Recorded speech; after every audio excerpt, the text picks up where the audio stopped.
Hi, my name is Katherine Cornwell, and I am a sophomore at Ball State right now. I am a pre-med/biology major, and I hope to one day go on to medical school. And after that, I want to be a forensic pathologist. Today I'm going to tell you about my Polish heritage, and from my Polish heritage, I have a Polish prayer book that is written all in Polish, and it's very old because it's from my mom's great grandma. So it's really old. Hopefully it stays in good condition. I'm first going to actually tell you about my dad's side of the family. So my dad is 100% Polish. He was born in Poland, and he was actually born in Poland in the late 1960s. So in the 1960s and 1970s, Poland really wasn't a great place to live. So around 1973, my dad actually came over. My dad, my uncle, and my babcia and dziadzio, which are grandma and grandpa, they all came over from Poland to live in Pennsylvania.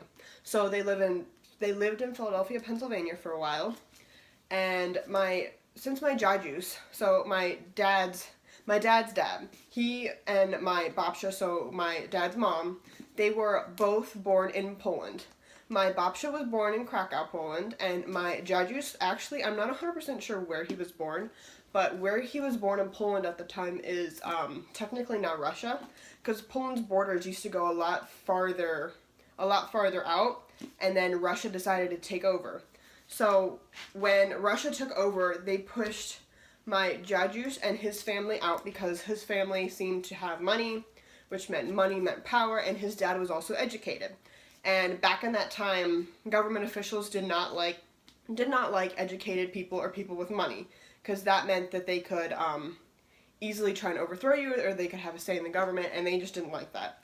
So he got pushed out back to, they got pushed back into Poland, and my dziadzius' dad, so my great dziadzius, actually, he died.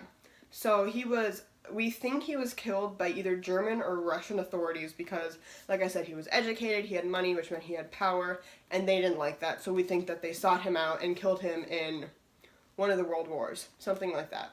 So they moved over, so it was just my dziadzius and his sister and my great babcia on his side for a while.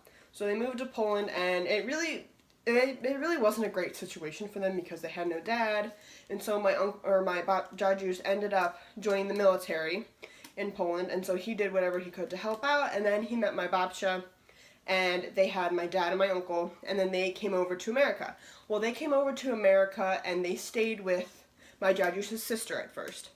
And so my dziadzius' sister, she helped them out when they got on their feet, and now my dad and my uncle both went through school. They're both doctors now, so it ended up really well for them. And then my mom's side of the family, I'm not 100% sure when they first came to Poland, but I'm thinking that it was my mom's grandma, who this was her Polish prayer book. And from there, they've all married Polish. It's a big Polish family. We're all a big Polish family, and we're all Catholic, which this is a Catholic Polish prayer book, actually.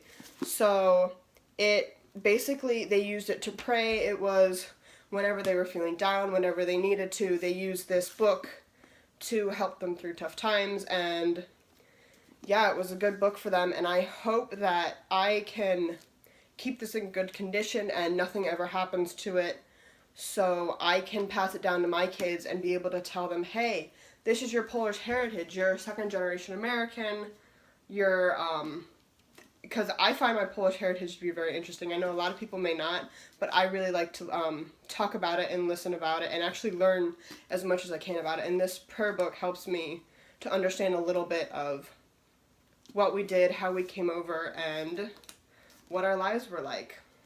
So yeah, thank you for listening.